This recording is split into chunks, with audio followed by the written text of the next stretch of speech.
Oi, gente. Bem-vindos ao turno da noite, onde as coisas sinistras acontecem.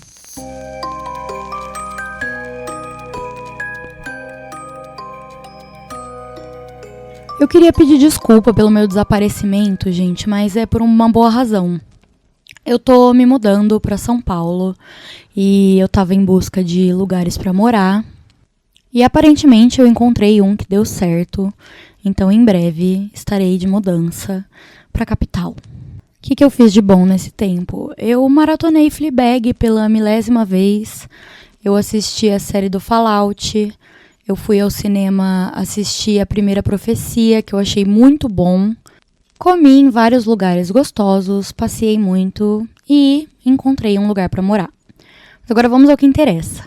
Eu tive que cortar o último episódio na metade, que era a história do Pen Pals, porque eu fui viajar, trabalho, e aí eu acabei ficando por lá para procurar apartamento.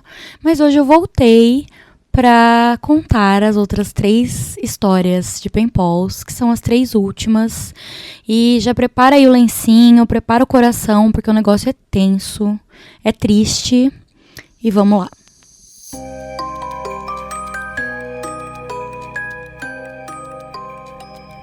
Mapas.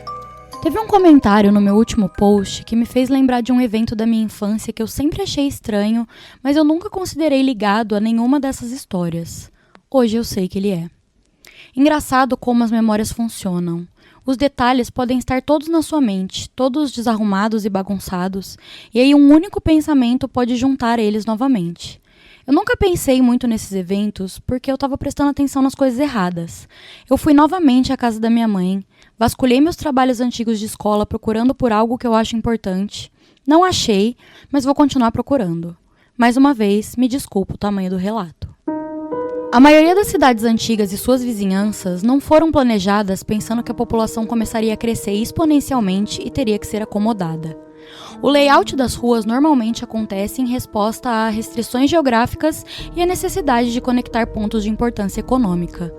Uma vez que as ruas de conexão são estabelecidas, novos comércios e ruas começam a se posicionar estrategicamente em torno do esqueleto existente e, eventualmente, os caminhos cravados na terra são imortalizados com asfalto, deixando espaço apenas para pequenas mudanças, adições e alterações, mas nunca uma mudança muito dramática.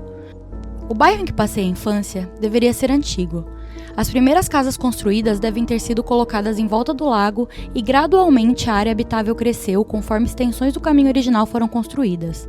Mas todas essas extensões terminaram abruptamente em um ponto ou outro, porque havia só uma entrada e só uma saída na vizinhança toda.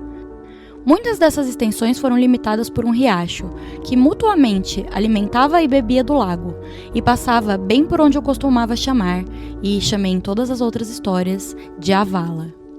Muitas das casas originais tinham quintais enormes, mas alguns dos terrenos originais foram divididos, deixando as casas cada vez menores. Uma vista aérea da minha vizinhança daria a impressão de que uma vez uma lula enorme morreu um dia na floresta e algum empresário aventureiro encontrou seu corpo e pavimentou estradas em volta dos seus tentáculos. Da minha varanda, você conseguia ver as casas mais antigas que rodeavam o lago, e a casa da senhora Maggie era a minha preferida. Ela tinha, pelo que eu me lembro, cerca de 80 anos e era uma das pessoas mais amigáveis que eu já conheci. Ela tinha cachos brancos e sempre usava vestidos leves com estampas florais. Ela falava comigo com o Josh pela sua varanda de trás enquanto nadávamos no lago e sempre nos convidava para entrar e tomar um lanche. Ela dizia que era solitária, pois seu marido Tom estava sempre longe trabalhando, mas eu e o Josh sempre negávamos seu convite, porque por mais legal que a senhora Maggie fosse, tinha algo estranho com ela. De vez em quando íamos nadar, ela dizia: "Chris e John, vocês são sempre bem-vindos aqui." E nós conseguíamos ouvir ela gritando isso ainda quando voltávamos para casa. A senhora Maggie, como muitos dos proprietários idosos, tinha um sistema de irrigação que funcionava com um timer. Mas em algum momento, ao decorrer dos anos, o timer dela deve ter quebrado, porque os irrigadores ligavam em vários momentos do dia e até mesmo da noite, o ano todo. Mesmo nunca tendo feito frio o suficiente para nevar muito, várias vezes no inverno, eu saía de casa de manhã e via que o gramado da senhora Maggie havia se tornado um paraíso ártico surrealista por causa da água congelada. Todos os outros gramados continuavam secos pelo frio cortante do inverno, mas bem lá no meio de uma lembrança da selvageria das estações, havia um lindo oásis de gelo pendurado, como estática em cada galho de cada árvore, cada folha e cada arbusto. Quando o sol nascia, ele refletia lá e cada pedaço de gelo dividia o sol em um arco-íris que só podia ser visto rapidamente antes de cegar. Mesmo criança, eu me comovia com o quão lindo aquilo era, e o Josh e eu frequentemente íamos até lá para andar na grama congelada e brincar de espada com espetos de gelo. Uma vez, perguntei para minha mãe por que ela deixava aquilo ligado daquela forma. Minha mãe pareceu buscar uma explicação e disse: "Bem, querido, a senhora Meg vive doente, e às vezes, quando ela fica muito doente, ela fica confusa. É por isso que ela confunde às vezes o seu nome e o do Josh. Ela não faz de propósito, mas às vezes ela não consegue lembrar. Ela vive naquela casa enorme sozinha, então não tem problema se você falar com ela quando for nadar no lago, mas quando ela te convida pra entrar, você tem que continuar recusando. Seja educado, ela não vai se ofender." Mas ela vai ficar menos solitária quando o marido dela voltar pra casa, né? Quanto tempo ele vai ficar longe trabalhando? Parece que ele tá sempre distante. Minha mãe pareceu pensativa e eu percebi que ela ficou chateada. Finalmente ela respondeu: "Querido, o Tom não vai voltar pra casa. O Tom tá no céu. Ele faleceu anos atrás, mas a senhora Meg não lembra. Ela fica confusa e esquece, mas o Tom nunca mais vai voltar pra casa. Se alguém mudasse pra lá, ela até acharia que é o Tom, mas ele partiu, meu bem." Eu deveria ter só cerca de 5 ou 6 anos quando ela me disse isso, e mesmo não entendendo completamente, eu me senti muito triste pela senhora Meg. Hoje eu sei que ela tinha Alzheimer. Ela e seu marido Tom tiveram 2 filhos, Chris e John. Os 2 fizeram planos de pagamento com as companhias e pagavam pela água e eletricidade da senhora Meg, mas nunca apareciam para visitar. Eu não sei se aconteceu algo entre eles ou se foi a doença, ou se eles só viviam muito longe, mas eles nunca apareciam. Eu não tinha ideia de como eles eram, mas tiveram algumas vezes em que a senhora Meg deve ter pensado que eu e o Josh parecíamos com eles quando eles eram crianças. Ou talvez ela viu que uma parte da mente dela queria desesperadamente que ela visse, ignorando as imagens transmitidas pelo seu nervo óptico e só um pouquinho mostrando para ela como as coisas eram. Só hoje eu percebo quão solitária ela deveria se sentir. Durante o verão, depois do primário, antes do evento dos balões, eu e o Josh levamos as nossas explorações para a floresta ao lado da minha casa e também para o afluente do lago. Nós sabíamos que as florestas entre as nossas casas se conectavam e pensamos que seria incrível se, de alguma forma, o lago perto da minha casa estivesse conectado com o riacho em volta da casa dele. Então decidimos ir descobrir. Nós iríamos fazer mapas. O plano era fazer 2 mapas diferentes e depois combinar eles. Nós faríamos um mapa explorando a área ao redor do riacho próximo à casa dele e outro seguindo o fluxo do meu lago. Originalmente, nós só iríamos fazer um mapa, mas percebemos que isso não seria possível porque eu comecei a desenhar minha área tão grande que a rota da casa dele ficaria fora de escala. Nós deixamos o mapa do lago na minha casa e o mapa do riacho na casa dele e adicionamos informações aos 2 quando passávamos a noite juntos. Nas primeiras semanas, o plano ia muito bem. Nós andávamos pela floresta, pelo curso da água e parávamos a cada alguns minutos para acrescentar informações ao mapa, e parecia que os 2 mapas se juntariam bem algum dia. Nós não tínhamos nenhum equipamento para o trabalho, nem mesmo uma bússola, mas tentamos deixar bem feito. Nós tivemos a ideia de enfiar um graveto na terra quando chegássemos ao fim de um percurso, para que, se encontrássemos ele na direção oposta na semana seguinte, sabermos que os mapas teriam se encontrado. Provavelmente fomos os piores cartógrafos do mundo. Entretanto, eventualmente, a floresta ficou muito densa próxima à água que vinha do lago e nós não conseguimos progredir. Nós perdemos o interesse no projeto por um tempo e reduzimos as nossas explorações. Não completamente, quando começamos a vender raspadinhas. Depois de mostrar para minha mãe todas as fotos que eu levei da escola para casa e ela tirar minha máquina de raspadinhas, o nosso interesse em mapas ressurgiu. Mas nós tínhamos que bolar outro plano. Mesmo sem eu entender o motivo, minha mãe tinha imposto o que eu considerava restrições muito duras sobre o que eu podia fazer, onde eu podia ir, e eu tinha que dar notícias toda hora se eu saísse para brincar com o Josh. Isso significava que nós não podíamos mais ficar na floresta por horas e continuar a procurar novos caminhos. Nós pensamos que poderíamos nadar quando chegássemos naquela parte da floresta, mas isso claramente não funcionaria porque deixaria o mapa todo molhado. Tentamos ser mais rápidos, fazendo o percurso do Josh, mas encontramos o mesmo problema. Então, tivemos uma ideia. Nós faríamos uma jangada. Graças às construções na vizinhança, haviam muitos restos de materiais de construção que as construtoras deixavam na vala para manter longe das ruas e longe da vista, já que eles não eram mais necessários. Primeiro, pensamos em um barco formidável, com um mastro e uma âncora, mas rapidamente a ideia foi reduzida a algo mais plausível. Separamos tábuas de madeira e pedaços de isopor, reforçamos com placas de espuma e amarramos tudo com cordas e fios de nylon. Não tem que ser os Estados Unidos para usar isopor na construção civil, né? Nós começamos a navegação nas águas um pouco abaixo da Sra. Meg e acenamos em despedida para ela, enquanto ela gesticulava para que voltássemos. Mas não tinha chances da gente parar. A jangada funcionou super bem, e mesmo a gente falando como se fosse algo óbvio que ela funcionaria, eu devo admitir que eu fiquei surpreso. Cada um de nós tinha um galho grande de árvore para usar de remo, mas percebemos que era mais fácil usar eles para empurrar a terra embaixo da água do que remar de fato. Quando a água ficou funda demais, nós deitamos de barriga e usamos nossos braços para remar, o que também funcionou, mas menos. Levou várias viagens até conseguirmos, de fato, passar a jangada pela parte incruzável da floresta, que marcamos como o lugar mais distante do mapa até agora. Depois de termos a ideia de marcar o chão com gravetos, nós tivemos a ideia de correr pela floresta até achar o graveto, para então, cuidadosamente, começar o novo percurso.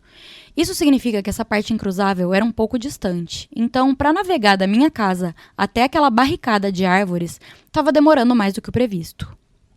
Gente, as crianças simplesmente construíram uma jangada e ela realmente funcionava. O QI delas devia ser altíssimo. Nós navegávamos um pouco, parávamos a jangada. Quando voltávamos, corríamos até o lugar em que ela estava e navegávamos um pouco mais adiante. Nós tocamos esse projeto durante a primeira série. Eu e o Josh estávamos em grupos diferentes naquele ano, então, já que nós não nos víamos muito na escola, nossos pais eram mais permissivos em relação a nos deixar passar todos os finais de semana juntos. E ainda, o pai do Josh tinha arrumado um emprego na área da construção, que fazia com que ele precisasse trabalhar os finais de semana. E como a minha mãe estava disponível, isso significava que o Josh poderia ficar na minha casa, por várias semanas a fio. Nós deveríamos estar fazendo progressos incríveis, mas quando finalmente cruzamos o impasse e tivemos a chance de explorar para além dele, não encontramos lugar para parar a jangada. A floresta era densa demais e as margens da água eram lamacentas demais. Nós tínhamos que dar meia volta toda vez e deixar a jangada parada nas mesmas árvores que serviram de motivo para nós a construirmos. E o pior, o inverno tinha chegado, então não tínhamos desculpa para sair de casa de roupa de banho. Nós não estávamos indo a lugar nenhum. Sempre voltávamos para casa antes de conseguirmos explorar mais. Em um sábado, por volta das 7 horas da noite, eu e o Josh estávamos brincando quando uma colega de trabalho da minha mãe bateu na porta. Seu nome era Samantha, e eu lembro bem dela porque eu pedi ela em casamento alguns anos depois, quando eu fui visitar minha mãe no trabalho. Pelo que eu entendi aqui, como ele diz alguns anos depois e ele era uma criancinha, não foi um pedido de casamento real, foi coisa de criança mesmo. A minha mãe disse que teria que ir para o escritório resolver um problema que surgiu e que ela voltaria em torno de 2 horas. O seu carro estava na oficina, então ela pegou uma carona com a Samantha, mas eu assimilei que esse tal problema era culpa da Samantha, e discutir ele no carro era o motivo pelo qual demoraria 2 horas. Ela disse que sob nenhuma circunstância era para sairmos de casa ou abrir a porta para ninguém. Ela estava dizendo que ia ligar o tempo todo para ver se estava tudo bem, mas foi interrompida pela lembrança de que o nosso telefone tinha sido cortado por termos esquecido de pagar uma conta. Ela olhou no fundo dos meus olhos enquanto fechava a porta e disse: "Comporte-se." Essa era a nossa chance. Nós assistimos elas dirigindo pela estrada em forma de serpente até a saída e assim que o carro cruzou a última esquina visível, nós corremos de volta para o meu quarto. Eu peguei a minha mochila e o Josh pegou um mapa. "Ei, você tem uma lanterna?" perguntou o Josh. "Não, mas nós vamos voltar bem antes do anoitecer." Isso é estranho de primeira, mas realmente tem alguns meses no hemisfério norte que o sol se põe 8 ou 9 horas da noite. Eu tava pensando que só por precaução era bom termos uma. A minha mãe tem uma, mas eu não sei onde ela guarda, peraí. Eu corri pro meu armário e puxei uma caixa da prateleira mais alta. "Você tem uma lanterna aí?" perguntou o Josh. "Não exatamente." Eu abri a caixa e peguei 3 velas romanas que eu tinha pego de uma pilha de coisas que minha mãe estava jogando fora no verão passado, junto com um isqueiro que eu também tinha pego dela alguns meses atrás, e isso garantiria que teríamos pelo menos um pouco de iluminação se precisássemos. Isso aconteceu um pouco antes de eu ter tido a oportunidade de ter medo da floresta à noite. Então não foi o medo que motivou a nossa busca por uma fonte de luz, só praticidade. Nós jogamos tudo na mochila e saímos correndo pela porta dos fundos, fechando ela depois para o Caixas não fugir. Tínhamos 1 hora e 50 minutos. Corremos pela floresta o mais rápido que podíamos e chegamos na jangada em cerca de 15 minutos. Tínhamos roupa de banho por baixo das nossas roupas, então ficamos usando só elas, deixando as nossas roupas normais em 2 pilhas separadas, cerca de 4 pés de distância das margens da água.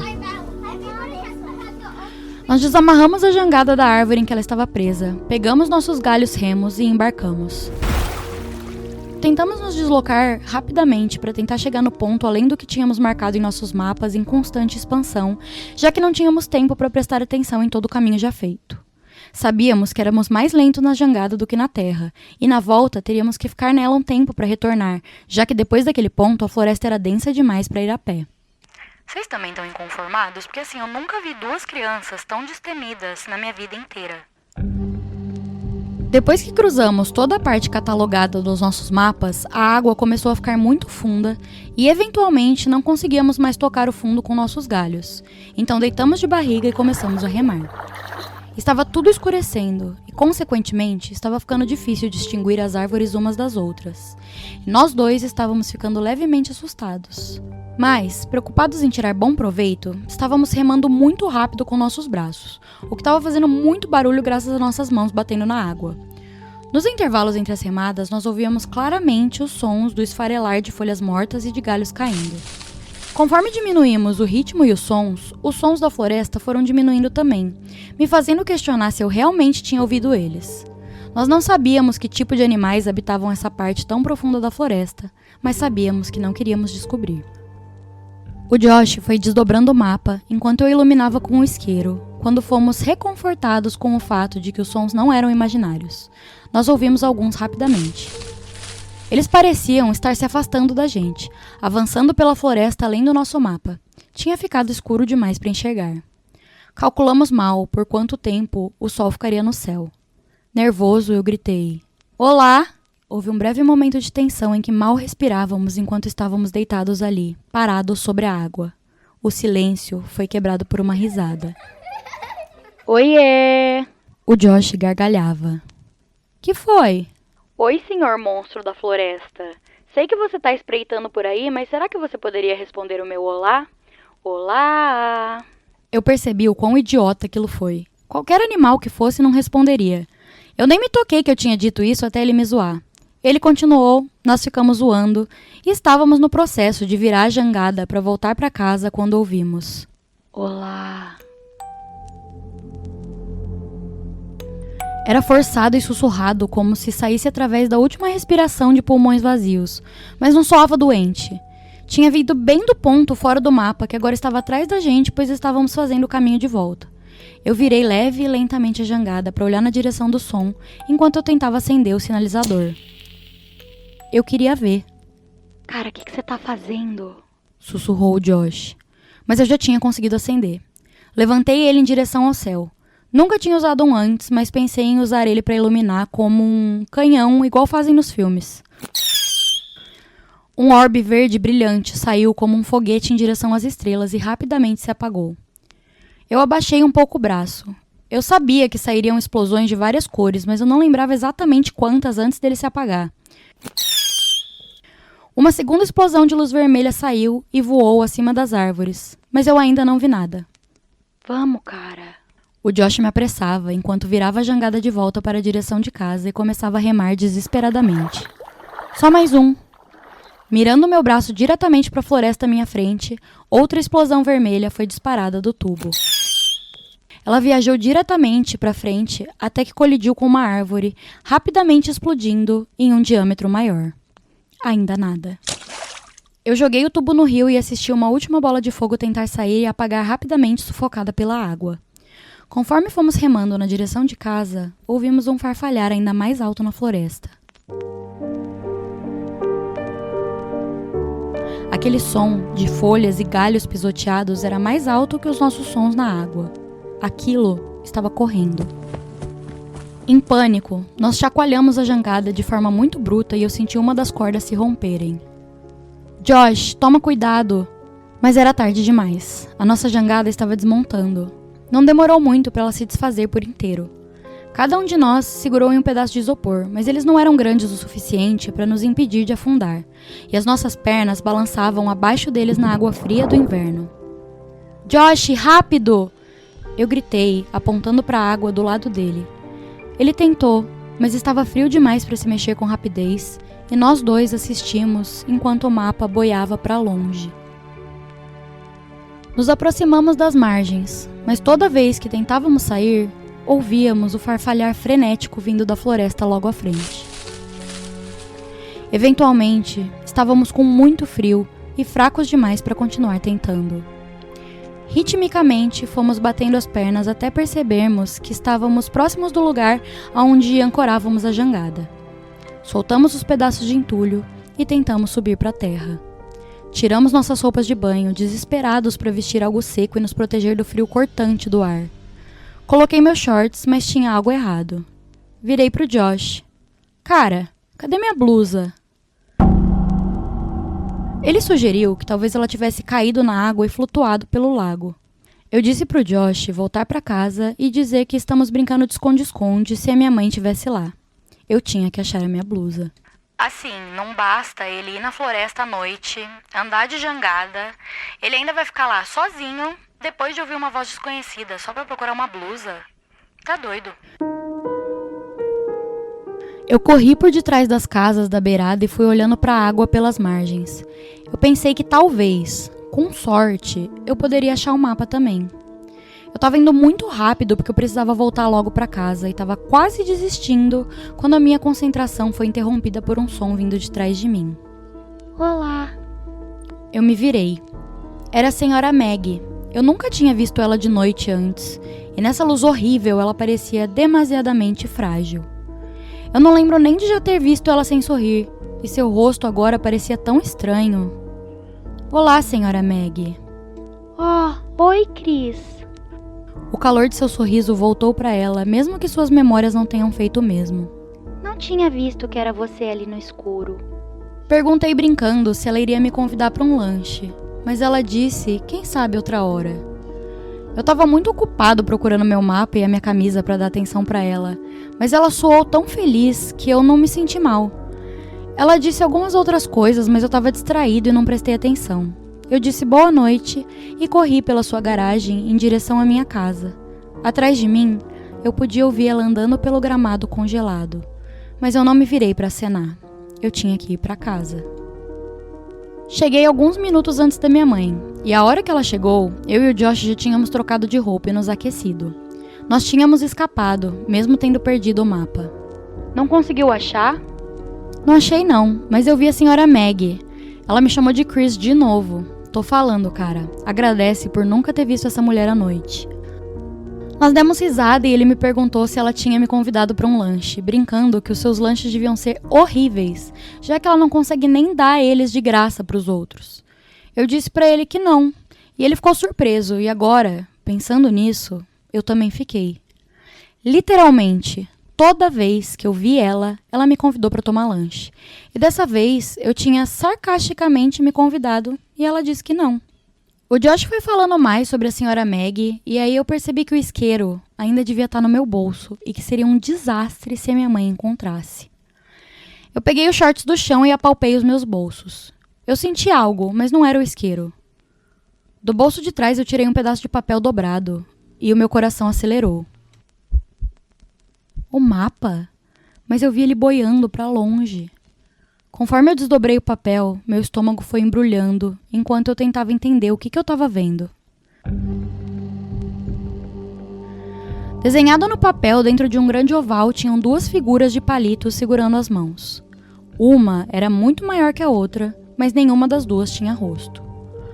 O papel estava rasgado, então faltava um pedaço, e tinha um número escrito no canto superior direito.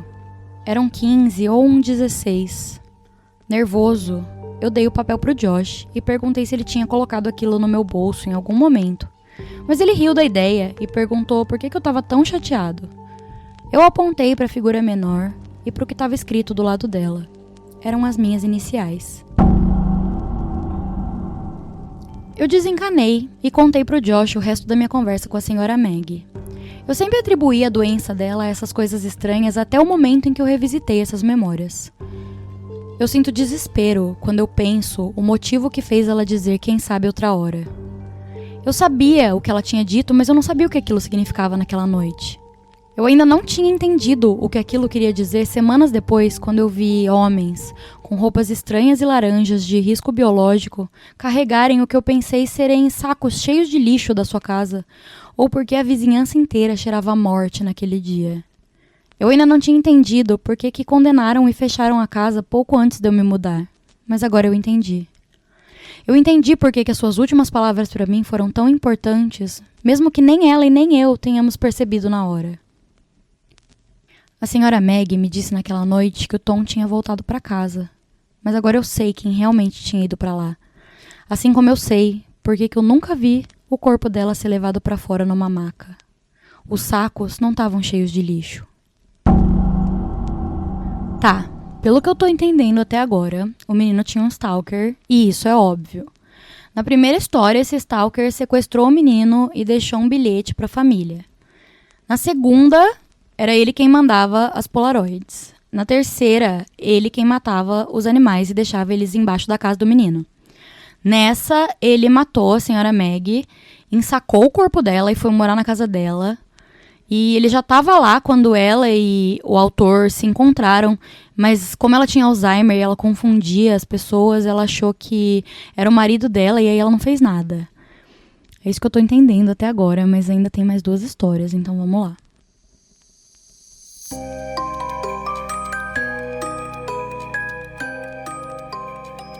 Telas. No final do verão, entre o primário e a primeira série, eu peguei uma virose. Eu me sentia como se eu tivesse muito gripado, mas eu ficava vomitando e eu tinha muita dor de barriga. Ela durou por uns 10 dias, mas assim que eu comecei a melhorar, a doença resolveu se prolongar em forma de conjuntivite. Minhas pálpebras estavam tão grudadas por todo o muco seco que tinha sido formado durante a noite que o primeiro dia que eu acordei com a infecção, eu achei que eu estava cego. Quando eu comecei a primeira série, eu tinha dor no pescoço de ter passado 10 dias acamado e os 2 olhos inchados e vermelhos. O Josh estava em um outro grupo que não tinha o mesmo intervalo que eu, então num refeitório lotado com 200 crianças, eu ainda tinha uma mesa toda para mim. Eu comecei a deixar uma comida reserva na minha mochila que eu levava para o banheiro para comer depois do intervalo, já que as crianças mais velhas, que sabiam que eu não as enfrentaria normalmente, confiscavam minha comida. Essa dinâmica continuou mesmo depois de eu ter sarado, porque ninguém queria ser amigo da criança que sofria bullying. Isso só parou graças a um garoto chamado Alex. O Alex estava na 3ª série e ele era maior do que todas as outras crianças de todas as outras turmas. Por volta da 3ª semana de aula, ele começou a sentar comigo no intervalo, e imediatamente a escassez dos meus lanches acabou. Ele era bem legal, mas sempre parecia meio lento. Nunca conversamos muito, exceto quando eu decidi perguntar por que ele estava sentando comigo. Ele tinha uma queda pela irmã do Josh, a Verônica. Ela estava na 4ª série e era possivelmente a garota mais bonita da escola. Até para uma criança de 6 anos que tinha a ideia de que garotas eram nojentas, eu sabia o quão bonita ela era. Quando ela estava na 3ª série, o Josh me contou que 2 garotos entraram em uma briga que surgiu por causa de uma discussão sobre o significado do que ela tinha escrito no anuário de cada um deles. Um dos meninos bateu na testa do outro com a ponta do anuário e a ferida precisou de pontos. Mesmo não sendo um desses garotos, o Alex queria que a Verônica gostasse dele e confessou que sabia que eu e o Josh éramos melhores amigos. Eu imaginei que ele queria que eu contasse sobre o seu ato filantrópico para Verônica e que ela ficasse tão tocada com a sua sensibilidade que ela se interessaria por ele. Se eu contasse para ela, ele continuaria se sentando comigo pelo tanto de tempo que eu precisasse. Como isso foi na época em que o Josh ficava bastante tempo na minha casa, construindo jangadas e navegando pelo riacho comigo, eu não consegui falar isso pra Verônica, porque eu nunca via ela. Eu contei pro Josh e ele zoou o Alex, mas disse que diria pra ela, já que eu queria. Eu duvidei que ele iria mesmo. O Josh ficava irritado com as pessoas terem tanto interesse na irmã dele. Eu lembro dele ter chamado ela de corvo feio uma vez. Eu nunca disse nada pra ele, mas eu lembro que eu queria dizer, mesmo naquela época, que ela era bonita e que um dia ela seria linda. Eu tinha razão. Quando eu tinha 15 anos, eu tava vendo um filme em um lugar que eu e meus amigos chamávamos de cinema sujo. Provavelmente algum dia tenha sido um lugar bom, mas o tempo e a negligência judiaram muito do lugar. Esse cinema tinha mesas e cadeiras móveis e um piso térreo, então quando as salas estavam cheias, tinha poucos lugares em que você conseguia se sentar e ver a tela toda. Mas o cinema ainda funcionava, e eu imagino que por 3 motivos. 1. Era barato ver um filme lá. 2. Eles passavam diferentes filmes cultos 2 vezes por mês à meia-noite. 3. Eles vendiam cerveja para menores de idade durante essas sessões da meia-noite. Eu estava lá pelos primeiros 2 motivos, e naquela noite estava passando Scanners do David Cronenberg por $1. Eu e meus amigos estávamos sentados no fundão. Eu queria sentar mais perto da frente para ter uma vista melhor, mas o Ryan, que era quem tinha levado a gente, não queria. Alguns minutos antes do filme começar, um grupo de garotas entrou na sala.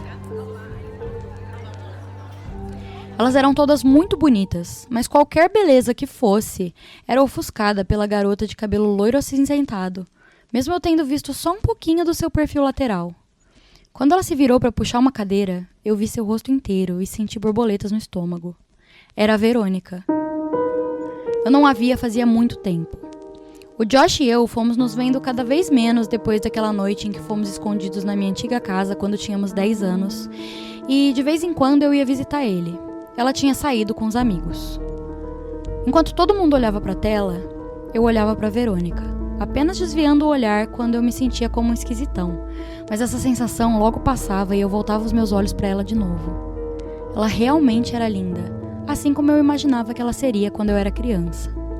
Quando os créditos começaram a passar, meus amigos levantaram e saíram. Só tinha uma saída e eles não queriam ficar presos lá no fundo esperando todo mundo sair. Eu fiquei com esperanças de fisgar a atenção da Verônica. Quando ela e as amigas passaram por mim, eu arrisquei. Oi, Verônica. Ela se virou para mim um pouco confusa. Oi?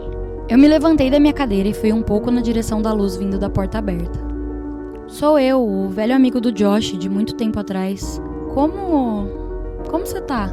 Meu Deus, oi! Faz tanto tempo! Ela sinalizou para as amigas que ela já sairia em 1 minuto. Sim, pelo menos alguns anos. Como que vai o Josh? Ah, claro, eu lembro das brincadeiras de vocês. Você ainda brinca de tartaruga ninja com seus amigos? Ela deu uma risadinha e eu fiquei vermelho. Não, eu não sou mais criança. Eu e meus amigos brincamos de X-Men agora. Esperei que ela fosse dar risada. Ela deu. Você é fofo. Você sempre vem nesses filmes? Eu ainda estava me recuperando do que ela disse. Ela realmente me acha fofo?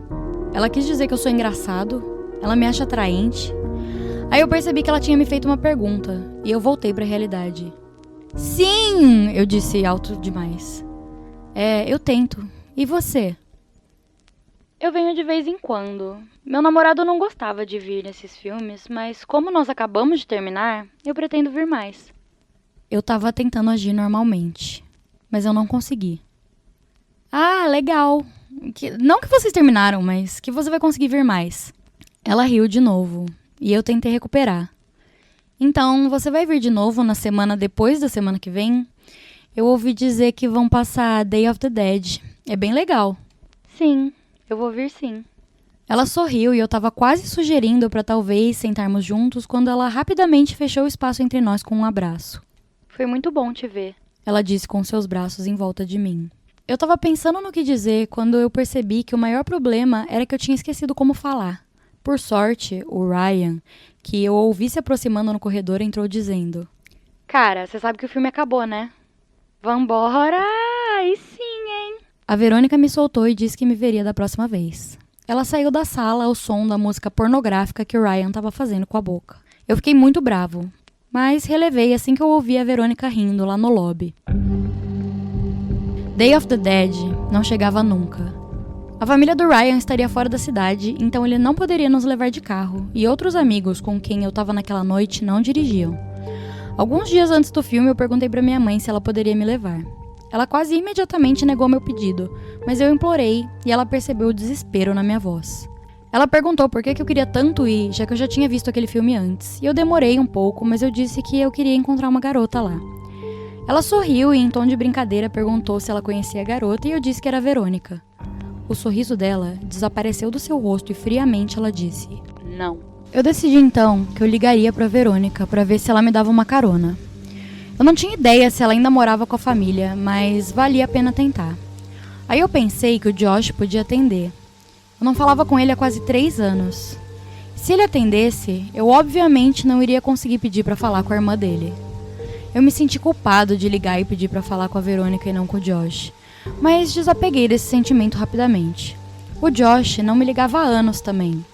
Eu peguei o telefone e disquei o número que ainda estava gravado na minha memória muscular de ter ligado tantas vezes anos atrás. Tocou várias vezes antes de alguém atender. Não era o Josh. Eu senti uma mistura de alívio e decepção.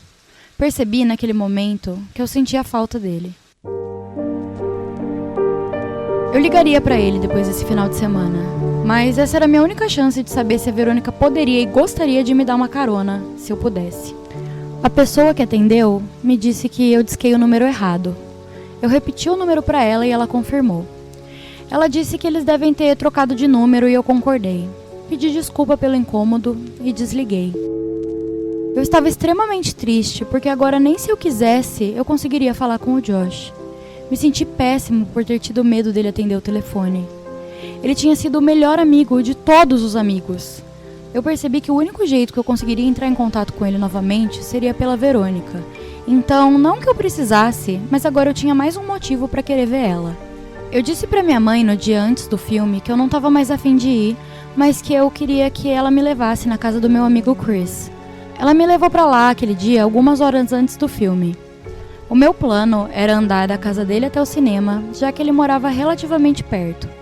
Eles iam na igreja domingo bem cedinho, então normalmente os pais do Chris dormiam cedo, de sábado à noite, e ele não estava afim de ir comigo, já que ele tinha planejado ficar no chat com essa garota que ele conheceu online. Eu saí da casa dele às 11h15. Tentei apertar o passo para chegar lá um pouquinho antes do filme. Eu estava indo sozinho e eu não queria ficar muito tempo lá esperando. No caminho, eu pensei que se a Verônica realmente fosse, a gente teria muita sorte de chegar no mesmo horário. Então eu fiquei pensando se eu devia esperar do lado de fora ou se eu devia já ir entrando. As duas opções tinham prós e contras. Enquanto eu ficava pensando sobre isso, eu percebi que o fluxo constante de luzes de carro que passavam por mim tinha sido substituído por um único farol, constante, que se recusava a passar. A rua não era iluminada por postes e eu estava andando pela grama, com o asfalto a 2 pés de distância de mim. Fui um pouco mais pro lado e virei a minha cabeça sobre o meu ombro para ver o que tinha atrás. Um carro havia parado a uns 10 passos de distância. Tudo que eu via era o brilho violento das luzes do farol. Pensei que poderiam ser os pais do Chris. Às vezes eles foram checar a gente e viram que eu tinha sumido. Não seria necessário pressionar muito o Chris para ele confessar. Eu dei um passo na direção do carro. E ele saiu da sua pausa e começou a dirigir na minha direção lentamente. Vi que não eram os pais do Chris, nem o carro do pai do Chris e nem nenhum outro carro que eu conhecesse. Eu tentei ver o motorista, mas estava muito escuro e as minhas pupilas estavam encolhidas por causa do clarão que o farol do carro deu no meu rosto minutos antes. Elas se ajustaram um pouquinho e eu consegui ver uma enorme rachadura na janela traseira do carro quando ele dirigiu para longe. Não pensei muito sobre o ocorrido. Existem pessoas que gostam de assustar as outras e eu também às vezes acho engraçado assustar minha mãe. Eu calculei o tempo certinho e cheguei lá cerca de 10 minutos antes do filme começar. Eu decidi esperar do lado de fora até as 11h57, já que isso me daria tempo para achar ela lá dentro se ela já estivesse sentada. Enquanto eu pensava na possibilidade dela talvez não aparecer, eu vi ela. Ela estava sozinha e maravilhosa. Eu acenei e me aproximei. Ela sorriu e me perguntou se meus amigos já estavam lá dentro. Eu disse que não e percebi que isso deve ter feito parecer com que eu estava tentando transformar aquilo num encontro. Ela não parecia incomodada com isso e também não pareceu incomodada quando eu dei para ela o ingresso que eu já tinha comprado. Ela olhou para mim com uma cara de questionamento e eu disse: "Não se preocupe, eu sou rico." Ela riu e nós entramos. Eu comprei para nós dois uma pipoca e 2 refrigerantes e passei a maior parte do filme pensando se eu deveria colocar minha mão no saco de pipoca ao mesmo tempo que ela para que nossas mãos se tocassem. Ela parecia estar gostando do filme e antes que eu percebesse, ele tinha acabado. Nós não ficamos dentro da sala e, como era uma sessão da meia-noite, não poderíamos ficar no lobby, então fomos pro lado de fora. O estacionamento do cinema era muito grande, porque era junto com o de um shopping que tinha fechado. Sem querer que a noite acabasse ainda, eu continuei a conversa casualmente enquanto caminhávamos em direção ao antigo shopping. Quando íamos cruzar a esquina e deixar o teatro fora do campo de visão, eu me virei e vi que o carro dela não era o único restante no estacionamento. O outro tinha uma enorme rachadura na janela traseira. Eu racionalizei o meu desconforto. Isso faz todo sentido. O motorista daquele carro trabalha aqui e deve ter presumido que eu estava a caminho do filme. Tentar causar o medo de verdade em um fã de terror parece uma jogada muito óbvia. Nós andamos ao redor do shopping e conversamos sobre o filme. Eu disse pra ela que Day of the Dead era melhor que Dawn of the Dead, mas ela se recusou em concordar. Contei pra ela de quando eu liguei pro número antigo dela e o dilema de quem atenderia o telefone. Ela não achou tanta graça quanto eu achei agora, mas pegou meu celular e colocou o número dela lá. Ela disse que o meu celular era o pior que ela já tinha visto. Eu liguei pra ela salvar o meu número também. Ela me contou que estava se formando, mas não tinha ido bem na escola naquele ano, então não tinha certeza se seria aceita na faculdade. Eu disse pra ela colocar uma foto dela junto com a inscrição que eles pagariam pra ela estudar lá só pra poder olhar pra ela. Ela não riu dessa piada e eu fiquei com medo dela ter ficado ofendida e pensado que eu tava insinuando que ela não conseguiria entrar se dependesse da sua inteligência. Eu olhei nervoso pra ela, que tava sorrindo, e mesmo na luz horrível daquele lugar, eu percebi que ela tava vermelha. Eu quis segurar suas mãos, mas não segurei. Quando fomos dar a volta no último lado do shopping em direção ao estacionamento e ao cinema novamente, eu perguntei pra ela sobre o Josh. Ela disse que não queria falar sobre isso. Eu perguntei pra ela se ele ao menos ia bem e ela disse que não sabia. Eu imaginei então que o Josh deveria ter escolhido um caminho errado em algum momento e começou a dar problemas. Eu me senti culpado. Conforme nos aproximamos do estacionamento, eu percebi que o carro com a janela rachada não estava mais lá e o dela era novamente o único estacionado. Ela me perguntou se eu precisava de carona, e mesmo não precisando, eu disse que eu adoraria. Eu tinha bebido todo o meu refrigerante durante o filme e toda aquela caminhada estava pressionando minha bexiga. Eu sabia que eu podia voltar para casa do Chris, mas eu decidi que ia tentar beijar ela quando ela me deixasse, e eu não queria que essa necessidade fisiológica atrapalhasse o meu momento, me fazendo correr para fora do carro. Seria o meu primeiro beijo. Eu não conseguia elaborar nenhuma desculpa para disfarçar o que eu tinha que fazer. O cinema tinha fechado fazia tempo, e eu só tinha uma opção. Eu disse pra ela que eu ia fazer xixi atrás do cinema, mas que eu já voltava. No caminho em direção ao cinema, eu parei e me virei pra ela. Perguntei pra ela se o Josh já havia dito algo pra ela sobre um garoto chamado Alex, que havia feito algo muito legal por mim. Ela parou pra pensar e disse que sim, e perguntou por quê. Mas eu disse, por nada. Realmente, o Josh era um ótimo amigo. Quando eu cheguei atrás do cinema, eu percebi que tinha uma cerca encostada na parede do prédio. De onde eu estava, ela ainda podia me ver, então eu decidi pular aquela cerca, fui até um pouco mais longe do alcance de visão e fiz xixi. Por um momento, o único som que eu ouvi eram grilos no mato atrás de mim e a colisão do líquido na parede de cimento. Então, esses sons foram interrompidos por um outro. Na distância, eu ouvi freios fraquinhos e percebi o que era. Era um carro. O ronco do motor ficou mais alto e aí eu pensei, ele não estava mais alto, ele estava mais próximo. Assim que eu percebi isso, eu comecei a voltar em direção à cerca e eu ouvi um grito breve. E aí o ronco do motor virou um som alto de pancada. Eu comecei a correr, mas em 2 ou 3 passos eu tropecei em um pedaço solto de pedra e caí de cabeça no concreto. Eu fiquei zonzo por uns 30 segundos. Mas o som do motor ligando novamente me trouxe de volta e a adrenalina restaurou meu equilíbrio. Redobrei meus esforços. Eu fiquei preocupado com a possibilidade de quem tivesse batido o carro assediar a Verônica. Enquanto eu escalava a cerca de volta, eu vi que novamente só tinha um carro no estacionamento e nenhum sinal evidente de uma batida. Pensei ter confundido a direção e a distância do som. Corri em direção ao carro da Verônica e assim que voltei ao campo de visão, eu vi no que o carro tinha batido. Minhas pernas travaram. Era a Verônica. O carro dela estava entre nós dois e assim que eu contornei ele, ela ficou totalmente visível para mim. Seu corpo estava torcido e quebrado, como se estivesse posando para uma foto ilustrando coisas que um corpo humano não consegue fazer. Eu conseguia ver o osso da sua canela direita cortando seu jeans e seu braço esquerdo estava tão envolto na sua nuca que a sua mão caía sobre o seu peito. A sua cabeça estava esticada para trás e a sua boca aberta em direção ao céu. Havia tanto sangue. Eu olhava para ela tendo dificuldade até em distinguir se ela estava deitada de bruço ou de costas, e essa ilusão de ótica estava me dando enjoo. Quando você vê algo no mundo que simplesmente não é natural, a sua mente tenta te convencer de que você está sonhando, e isso te deixa com a sensação de que as coisas estão se movendo lentamente. Naquela hora, eu jurei que eu acordaria a qualquer momento, mas não acordei. Eu agarrei meu celular para ligar para o socorro, mas não tinha sinal. Eu podia ver o celular dela saindo para fora do que eu imaginei ser o seu bolso da frente. Eu não tinha outra opção. Tremendo, eu alcancei seu celular e puxei ele para fora. Ela se moveu e tentou respirar tão intensamente que parecia que ela queria puxar para dentro todo o ar do mundo. Isso me desesperou tanto que eu recuei e caí no asfalto com o celular dela na mão. Ela tentava ajustar o seu corpo para uma posição natural, mas a cada espasmo que ela dava, eu conseguia ouvir os seus ossos quebrando e estralando. Sem pensar muito, eu só coloquei o meu rosto sobre o dela e disse: Verônica, não se mexe, tá? Fica parada, Verônica, por favor, não se mexe. Eu continuei repetindo isso, mas as palavras foram perdendo sentido e as lágrimas começaram a escorrer dos meus olhos. Eu abri o seu celular e ele ainda funcionava.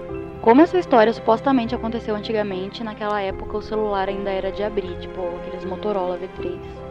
Eu liguei para a emergência e esperei, junto a ela, dizendo que ela ficaria bem e me sentindo culpado por mentir sempre que essas palavras saíam da minha boca. Quando o som da sirene surgiu no ar, ela pareceu ficar mais alerta. Ela esteve consciente desde que eu a encontrei, mas agora ela parecia ter mais vida, voltando para os olhos.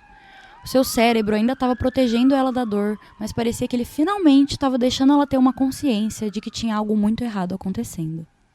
Seus olhos se voltaram para os meus e os seus lábios se moveram. Ela estava lutando, mas mesmo assim eu ouvi o que ela disse. Minha foto, ele tirou. Eu não entendi o que ela quis dizer, então eu disse a única coisa que eu consegui. Eu sinto muito, Verônica. Eu andei com ela na ambulância, onde ela enfim perdeu a consciência. Eu esperei no quarto que reservaram para ela. Eu ainda estava com o celular dela, guardei na bolsa e liguei para minha mãe no telefone do hospital. Eram quase 4 horas da manhã. Eu disse a ela que eu estava bem, mas a Verônica não. Ela ficou muito brava, mas disse que já estava indo. Eu disse para ela que eu não ia embora até a Verônica sair da cirurgia. Ela disse que estava vindo mesmo assim. Eu e minha mãe não conversamos muito. Eu pedi desculpa por mentir e ela falou que a gente conversaria sobre isso depois. Eu acho que se nós tivéssemos conversado mais naquela sala de espera, se eu tivesse contado para ela sobre o Caixas ou sobre a noite na jangada, se ela tivesse me contado mais do que ela sabia, eu acho que as coisas teriam sido diferentes. Mas nós sentamos lá em silêncio. Ela me disse que me amava e que eu poderia ligar para ela a qualquer momento para ir me buscar. Enquanto a minha mãe ia embora, os pais da Verônica chegaram apressados. O pai dela e a minha mãe trocaram algumas palavras que pareceram bem sérias enquanto a mãe dela falava com uma pessoa da recepção. A mãe dela era enfermeira, mas não trabalhava naquele hospital, então eu imagino que ela estivesse tentando transferir a Verônica, mas na condição dela era impossível. Enquanto esperávamos, a polícia veio e conversou com cada um de nós. Eu contei para eles o que houve e eles fizeram algumas anotações. Ela saiu da cirurgia e 90% do seu corpo estava coberto com um gesso grosso e branco. Seu braço direito estava livre, mas o resto do corpo estava amarrado igual um casulo. Eu lembrei de como eu me senti quando eu engessei o braço antes do jardim de infância. Eu pedi um marcador para a enfermeira, mas não pensei em nada para escrever. Dormi em uma cadeira no cantinho e fui para casa no dia seguinte. Eu voltei para lá todas as noites durante vários dias. Um dia, eles colocaram outro paciente no quarto com ela e separaram os dois com uma tela. Ela não parecia estar melhor, mas ela tinha alguns momentos de lucidez. Nem nesses momentos a gente conversava. O maxilar dela tinha sido quebrado pelo carro, então os médicos tiveram que costurá-lo fechado. Eu não sei como explicar isso exatamente, mas é até que comum quando as pessoas quebram o maxilar, pelo que eu já vi, usarem uma forma de costurar a boca fechada. Óbvio que não pelo lábio, mas tipo com um aparelho assim, prendendo a arcada dentária superior com a inferior, mas para imobilizar a área até que volte. Fiquei lá, sentado por um tempo. Eu não tinha muito o que dizer. Eu levantei e andei até ela. Dei um beijo na sua testa e ela sussurrou algo através dos seus dentes cerrados. Josh. Isso me surpreendeu um pouco, mas eu olhei para ela e perguntei: ele não veio te visitar? Não. Eu fiquei muito bravo. Mesmo se ele tivesse arrumado encrenca, ele ainda deveria vir visitar a irmã. Eu tava quase dizendo isso quando ela disse: Não, o Josh fugiu. Eu devia ter te contado. Quê? Quando que isso aconteceu? Quando ele tinha 13 anos. Ele deixou algum bilhete ou algo do tipo? No travesseiro dele. Ela começou a chorar e eu acompanhei, mas acho que estávamos chorando por motivos diferentes. Haviam muitas coisas que eu não me lembrava sobre a minha infância e haviam muitas conexões que eu ainda não tinha feito. Eu disse pra ela que eu tinha que ir, mas que ela podia me mandar mensagem. No dia seguinte eu recebi de fato uma mensagem dela, me dizendo pra não voltar. Eu perguntei o porquê e ela me disse que não queria que eu visse ela naquele estado de novo. Eu concordei, mesmo sem querer. Nós continuamos trocando mensagem todos os dias e eu não contei isso pra minha mãe, porque eu sabia que ela não gostava muito quando eu falava com a Verônica. As suas mensagens normalmente eram curtas e eram respostas para mensagens maiores que eu mandava. Eu tentei ligar para ela uma vez. Sabia que ela estava recusando as ligações, mas eu esperava poder ouvir a voz dela novamente. Ela atendeu, mas não disse nada. Eu só pude ouvir o quão difícil a sua respiração estava. Depois de uma semana de ter pedido para eu não visitar mais, ela me mandou uma mensagem que dizia simplesmente: Eu te amo. Eu estava sentindo tantas emoções, mas respondi expressando a maior de todas. Eu disse: Eu te amo também. Ela disse que queria ficar comigo e mal podia esperar para me ver de novo. Disse que tinha sido liberada e que estava se recuperando em casa. Essas trocas seguiram por várias semanas, mas toda vez que eu perguntava se eu podia ver ela, ela respondia: logo logo. Continuei insistindo e na semana seguinte ela disse que achava que conseguiria ir na próxima sessão da meia-noite. Eu não podia acreditar e ela insistia que tentaria. Eu recebi uma mensagem dela no dia do filme que dizia: Te vejo hoje à noite. Eu fiz o Ryan me levar, já que os pais do Chris tinham descoberto sobre o ocorrido e eu não era mais bem-vindo na casa deles. Expliquei pro Ryan que talvez a Verônica ainda estivesse mal, mas que eu me importava muito com ela, então era pra ele dar um espaço pra gente. Ele aceitou e nós fomos pra lá. A Verônica não apareceu. Eu tinha guardado um lugar pra ela do meu lado, perto da saída, assim ela poderia entrar e sair com facilidade, mas 10 minutos depois do filme começar, um homem sentou naquela cadeira. Eu sussurrei: licença, mas esse lugar tá ocupado. Ele não respondeu, só ficou encarando a tela. Eu lembro que eu quis mudar de lugar porque tinha algo errado com o jeito que ele respirava. Eu desisti porque percebi que ela não iria vir. Eu mandei mensagem pra ela no dia seguinte perguntando se ela estava bem e tentando entender o motivo dela não ter aparecido na noite anterior. Ela respondeu com o que seria a última mensagem que eu receberia dela. Dizia apenas: Te vejo de novo, logo logo. Ela estava delirando e eu estava preocupado. Mandei várias mensagens lembrando ela sobre o filme e dizendo que não tinha importância, mas ela parou de responder. Eu fui ficando cada vez mais chateado durante o dia. Eu não consegui ligar para casa dela porque eu não sabia o número e nem onde eles moravam.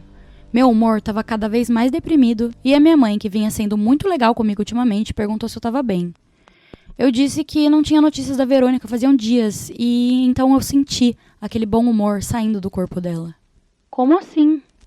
Era pra ela me encontrar no cinema ontem. Eu sei que só fazem umas 3 semanas desde o acidente, mas ela me disse que tentaria ir e depois só parou de me responder. Ela deve me odiar.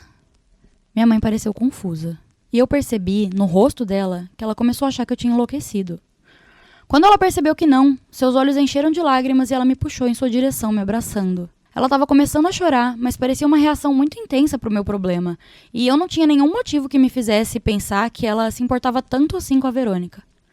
Ela respirou profundamente e me disse algo que até hoje me dá náusea. A Verônica morreu, meu amor. Eu achei que você soubesse. Ela morreu no último dia que você visitou ela.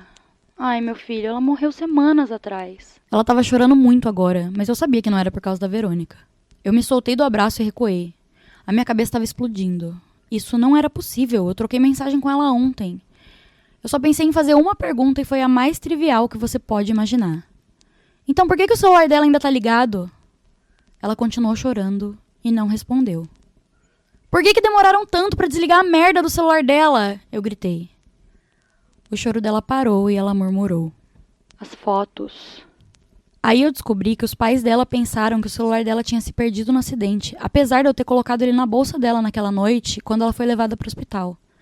Eles pretendiam entrar em contato com a companhia telefônica no fim do ciclo das contas para desativar a linha, mas eles receberam uma ligação informando sobre a fortuna que seria cobrada devido às centenas de fotos enviadas pelo celular dela.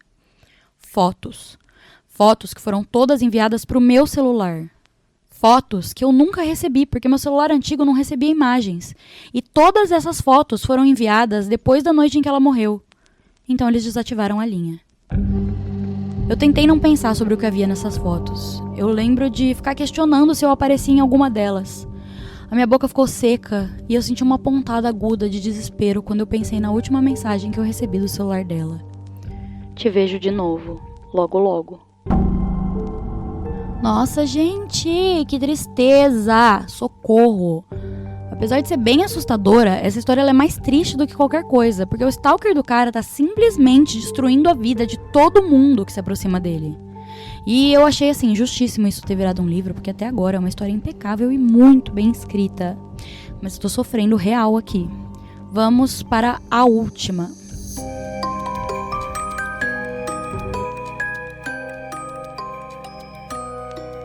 Amigos.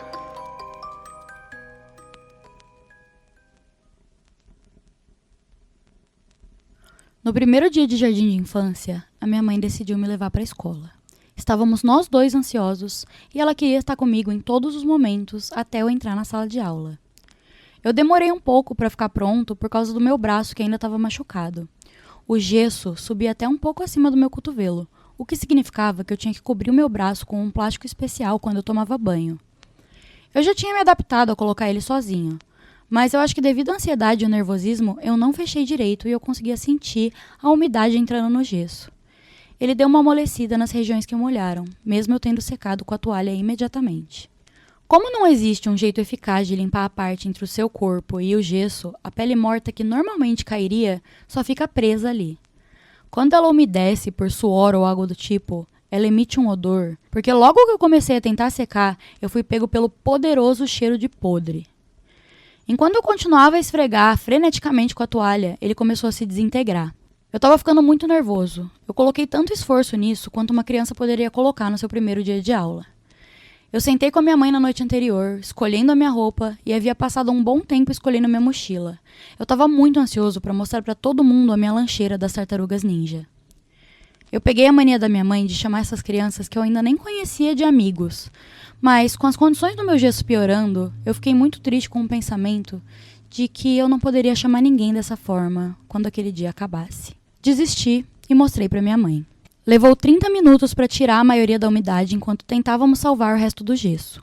Para disfarçar o problema do cheiro, a minha mãe cortou tiras de uma barra de sabonete e enfiou elas dentro do gesso e depois esfregou o resto dele no lado de fora numa tentativa de prender o cheiro podre com um mais agradável.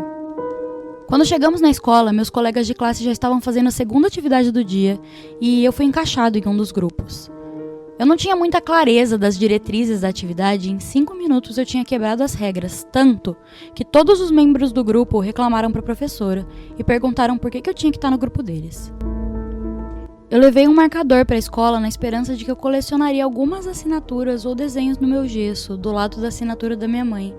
E logo eu comecei a me sentir muito bobo de ter colocado o marcador no meu bolso naquela manhã. Aqui eu quase chorei, tá? Eu tenho um irmão pequeno e eu fiquei imaginando ele nessa situação. Eu sou muito super protetora com ele. Eu acho que eu ia até a escola brigar com todas as crianças. Tadinho. As crianças do jardim de infância tinham um refeitório inteiro para elas na escola que eu estudava, mas algumas das mesas eram fora da área permitida, então eu não precisaria sentar sozinho. Eu estava cutucando as casquinhas do meu gesso quando uma criança sentou na minha frente. Gostei da sua lancheira, ele disse. Eu sabia que ele estava me zoando, então eu fiquei bravo. Na minha cabeça, aquela lancheira era a última coisa boa do meu dia.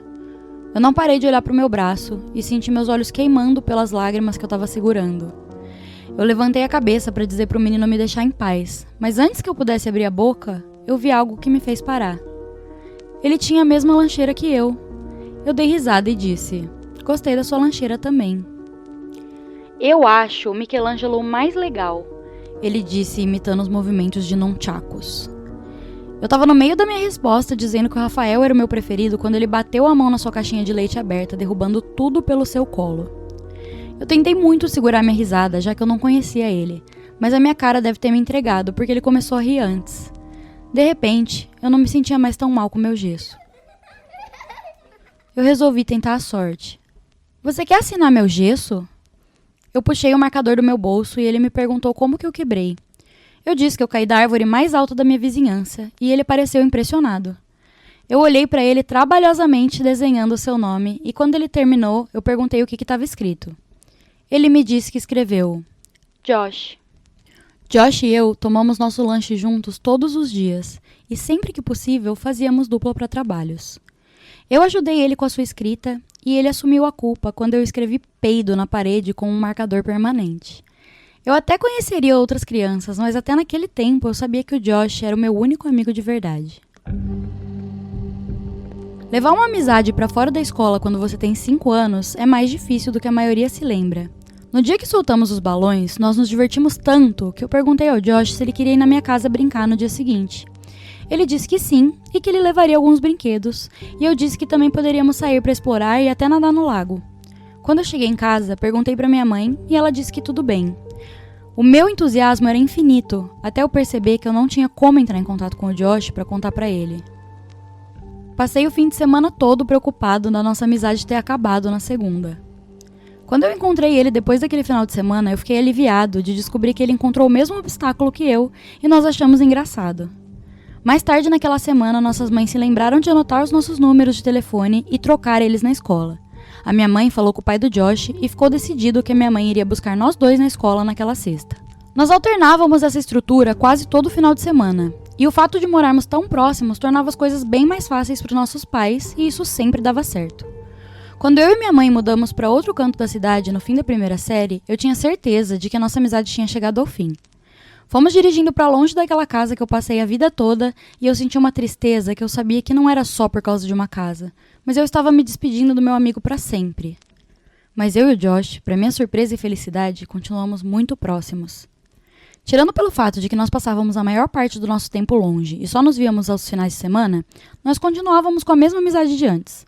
Nossas personalidades eram compatíveis, nosso humor complementava um o do outro. Até nossas vozes soavam parecidas e o Josh às vezes chamava minha mãe fingindo ser eu e ela sempre acreditava. Minha mãe às vezes brincava que só dava pra distinguir a gente por causa do cabelo. Ele tinha cabelo liso e loiro acinzentado, igual da sua irmã, enquanto eu tinha cabelo escuro e enrolado como o da minha mãe. As pessoas normalmente pensam que o que afasta dois jovens amigos são coisas fora dos seus controles, mas o que fez a gente se afastar foi o fato de eu ter insistido para sairmos escondidos da casa dele aquela noite para procurar o Caixas. Na semana seguinte disso, eu convidei o Josh para ir na minha casa, como sempre, mas ele disse que não estava muito afim. Começamos a progressivamente nos ver cada vez menos pelo próximo ano. Fomos de uma vez por semana para uma vez por mês, para uma vez a cada alguns meses. No meu aniversário de 12 anos, a minha mãe organizou uma festa para mim. Eu não tinha feito muitos amigos desde que havíamos nos mudado, então não foi uma festa surpresa, já que a minha mãe não tinha ideia de quem convidar. Eu disse para as poucas crianças que eu conversava para virem e liguei para o Josh para ver se ele queria. Ele me disse que não conseguiria, mas aí um dia antes da festa ele me ligou, falando que estaria lá. Eu estava muito empolgado porque eu não via ele fazia meses. A festa deu bastante certo. A minha maior preocupação era o Josh e as outras crianças não se darem muito bem, mas eles parecem ter se gostado.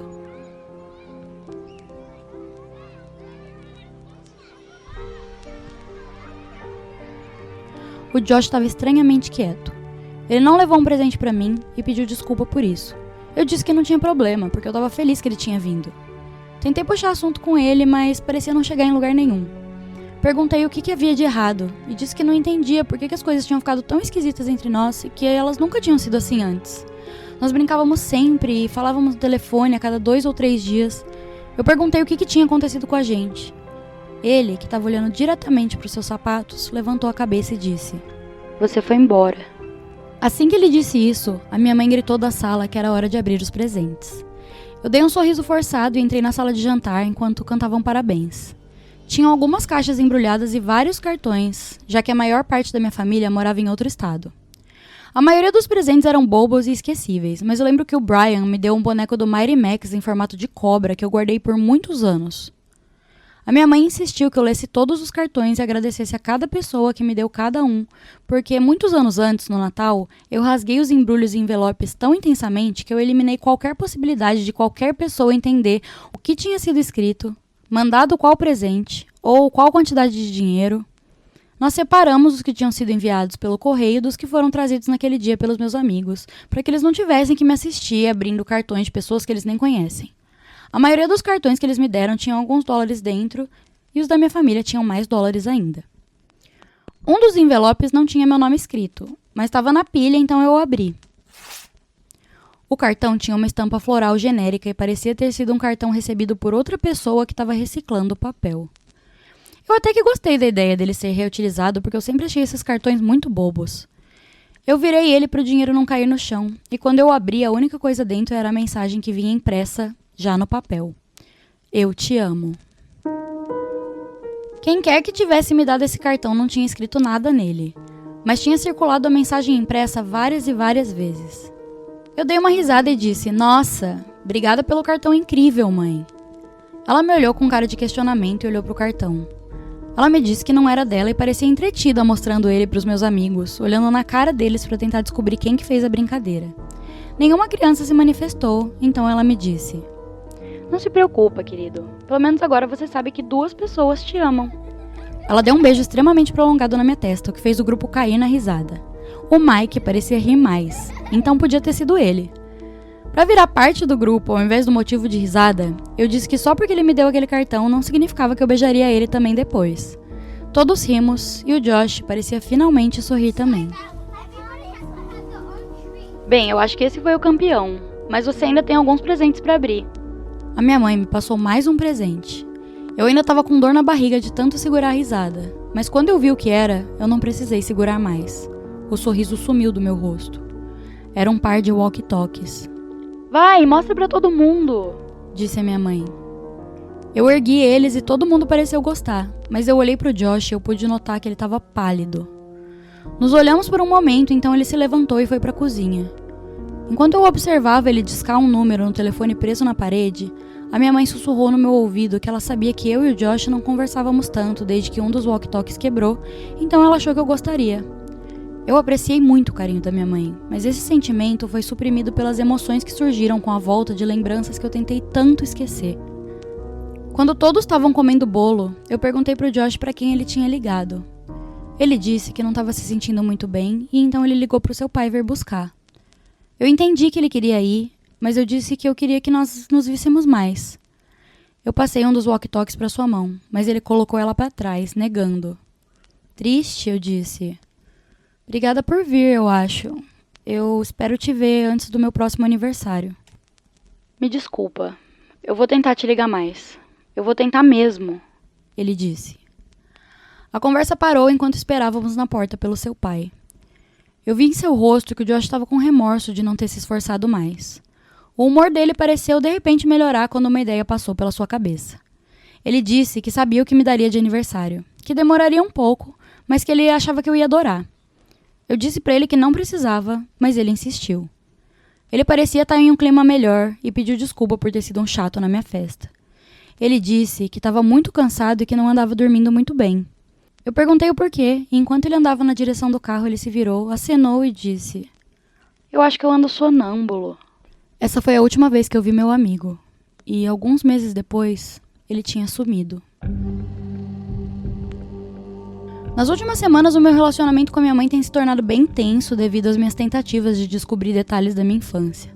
Depois da nossa última conversa, eu acho que vamos passar o resto da nossa vida tentando consertar aquilo que levamos uma vida toda construindo. Ela investiu muita energia em me proteger, tanto fisicamente quanto emocionalmente. Mas eu acho que esse tempo todo ela se protegia também. Conforme a verdade veio surgindo da última vez que conversamos, eu podia ouvir a sua voz tremer como se fosse a reverberação do colapso do seu próprio mundo. Eu não acho que eu e minha mãe vamos conversar muito, nunca mais. E mesmo tendo coisas que eu ainda não entendo, eu acho que eu já sei o suficiente. Depois do Josh ter sumido, os seus pais fizeram tudo possível para encontrar ele. Desde o primeiro dia, a polícia sugeriu que eles contatassem os pais de todos os amigos do Josh para ver se ele estava com alguém. Eles, obviamente, fizeram isso, mas ninguém tinha visto ele e nem imaginava onde ele podia estar. A polícia não conseguiu descobrir nenhuma nova informação sobre o paradeiro do Josh, apesar de terem recebido diversas ligações de uma mulher mandando eles compararem esse caso com um caso de stalking que havia sido aberto há 6 anos atrás. Se a fé da mãe do Josh no mundo havia diminuído assim que seu filho sumiu, ela quebrou quando a Verônica morreu. Ela já tinha visto muita gente morrer no hospital, mas não há dessensibilização que te prepare para a morte do seu próprio filho.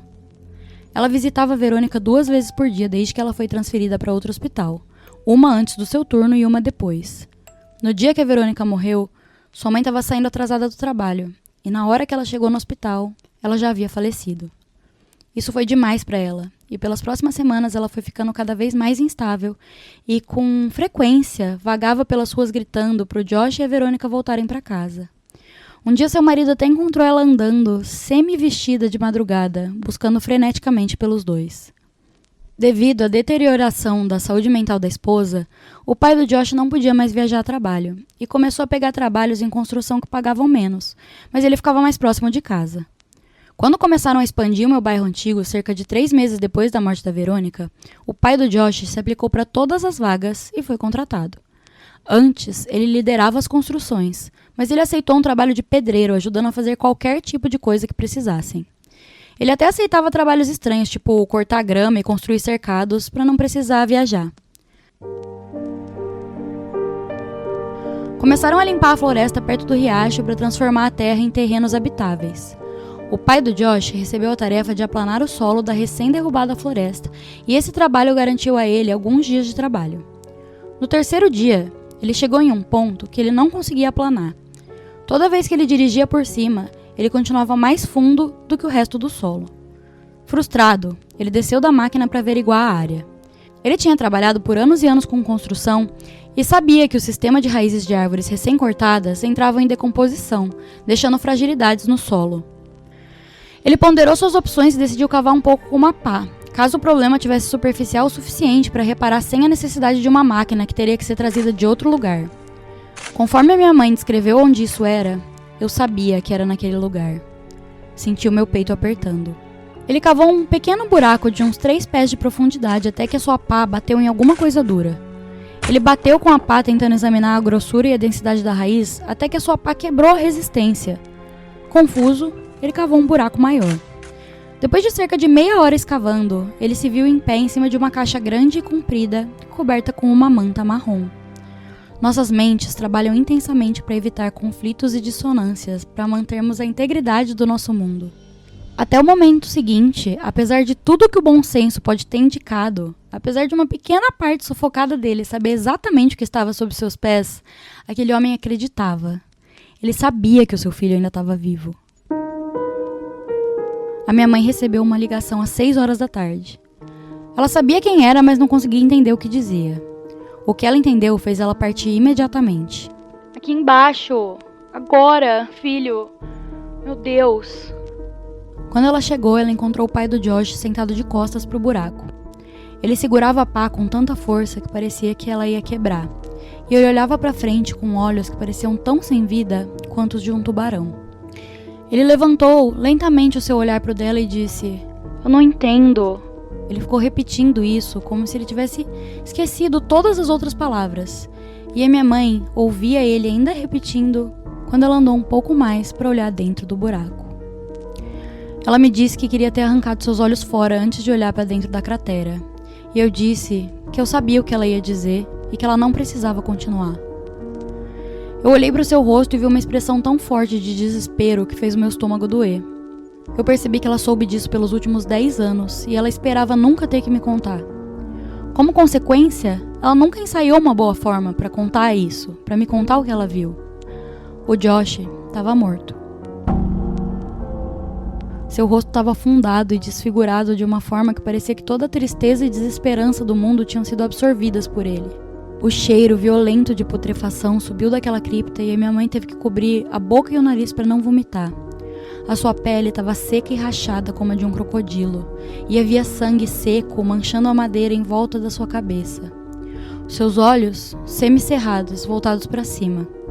Ela disse que, pelo que parecia, ele não havia morrido há muito tempo, e que o tempo não tinha trazido degradação o suficiente para apagar a expressão de dor e de medo do seu rosto. Ela disse que parecia que ele estava encarando ela, com a boca aberta em um pedido de socorro. E o resto do seu corpo, no entanto, não podia ser visto. tinha outra pessoa cobrindo. Ele era grande e estava deitado de barriga para baixo em cima do Josh. Enquanto a minha mãe tentava entender o que ela estava vendo, ela entendeu o significado da posição em que ele estava deitado. Ele estava segurando o Josh. As suas pernas, congeladas pela morte, enroladas como cipós. Um braço repousava embaixo do pescoço do Josh para eles se deitarem mais próximos ainda. Quando o sol refletiu, através das árvores, a luz refletiu em algo preso na blusa do Josh. A minha mãe ficou em um joelho e ergueu a gola da sua blusa para bloquear o cheiro. Quando ela viu no que o sol tinha refletido, as suas pernas ficaram bambas e ela quase caiu dentro do túmulo. Era uma foto. Era uma foto minha, criança. Ela recuou, tremendo e engasgando, e tropeçou no pai do Josh, que ainda estava sentado, virado contra o buraco. Ela entendeu por que ele chamou ela, mas não conseguiu contar para ele o que ela tinha guardado de todo mundo todos esses anos. A família do Josh nunca soube da noite em que eu acordei na floresta. Ela soube que ela deveria ter contado, mas agora não mudaria nada. Ela só sentou lá, apoiando as suas costas no pai do Josh. Ele disse: "Eu não posso contar isso pra minha esposa. Eu não posso contar pra ela que o nosso garotinho..."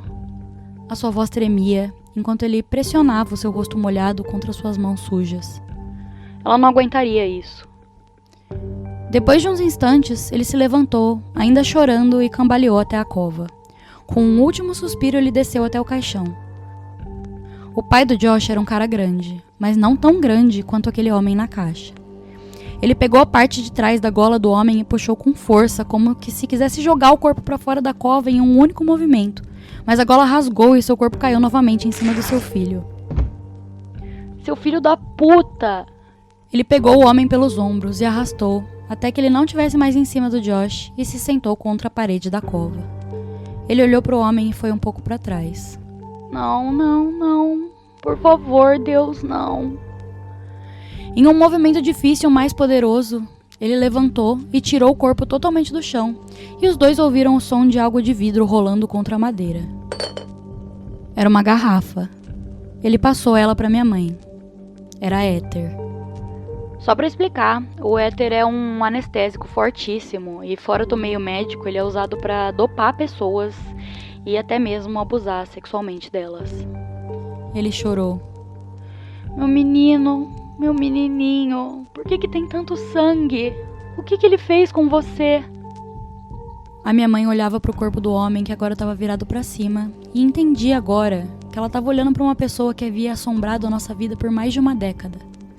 Ela tentou imaginar ele tantas vezes, sempre mal, sempre assustador, e o choro do pai do Josh confirmava os seus maiores medos. Mas conforme ela encarava o seu rosto, ela percebia que ele não era como ela tinha imaginado.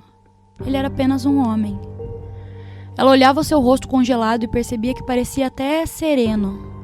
Os cantos da sua boca estavam levemente voltados para cima, e ela viu que ele sorria. Não o tipo de sorriso que você imagina em um maníaco de um filme de terror. Não o sorriso de um demônio ou o sorriso de uma assombração. Era um sorriso de contentamento e satisfação. Era um sorriso de alegria, um sorriso de amor. Quando ela parou de olhar para o seu rosto, ela percebeu uma ferida enorme no seu pescoço, na qual a pele havia sido arrancada. Por um momento ela se sentiu aliviada, percebendo que o sangue não era do Josh. Talvez ele tivesse sofrido menos. Mas esse alívio durou pouco quando ela se tocou do que tinha acontecido. Eles estavam vivos. O Josh deve ter mordido o pescoço do homem numa tentativa de se soltar, e mesmo o homem tendo morrido, o Josh não conseguiu tirar ele de cima. Eu comecei a chorar, pensando em quanto tempo ele deve ter passado ali deitado. Ela começou a procurar nos bolsos do homem algum tipo de identificação, mas só encontrou um pedaço de papel. Nele, tinha um desenho de um homem de mãos dadas com um garotinho, e do lado dele haviam iniciais. As minhas iniciais.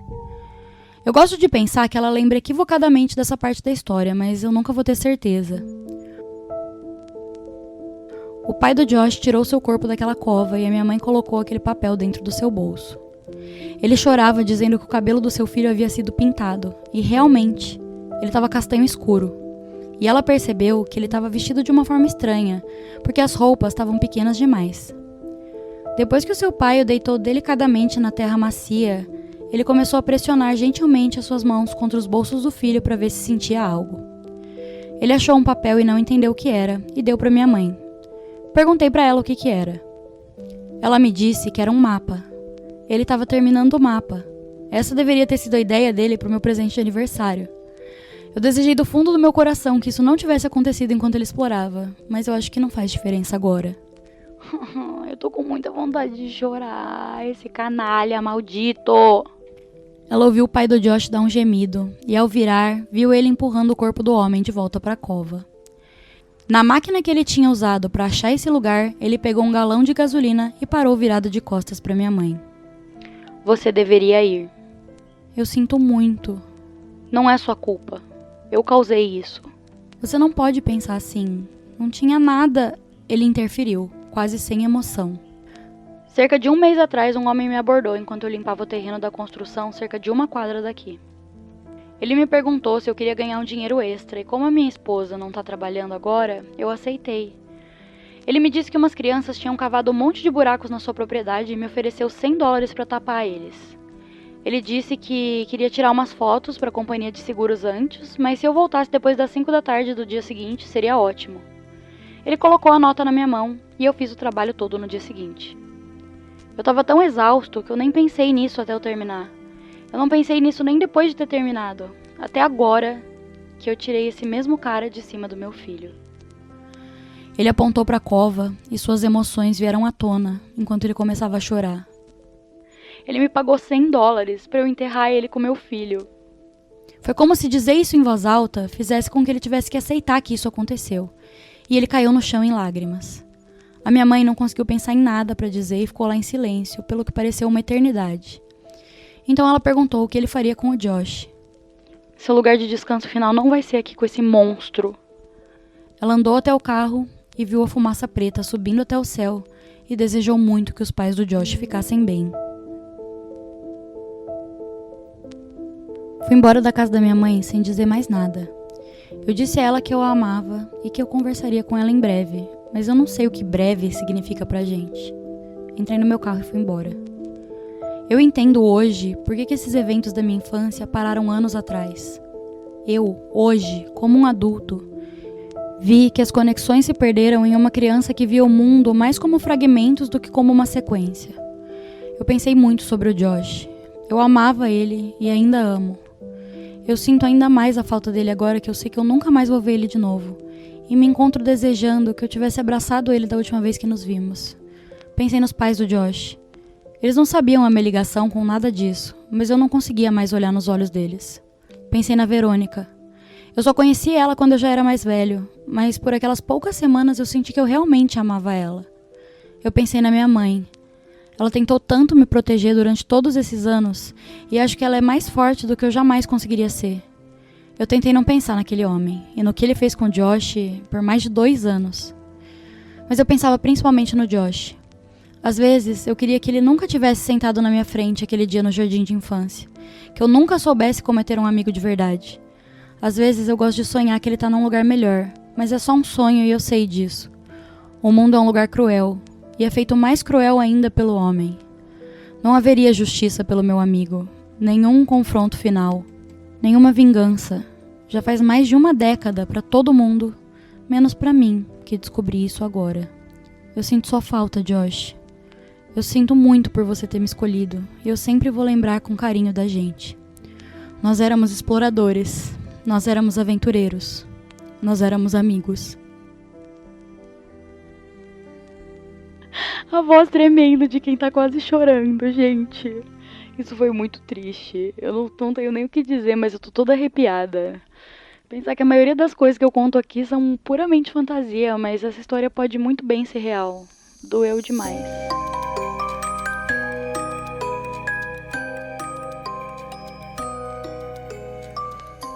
E este foi o episódio de hoje, extremamente dolorido sobre a creepypasta Pen Pals. Espero que vocês tenham gostado, sentido os sentimentos e chorado comigo. Um beijo e até a próxima.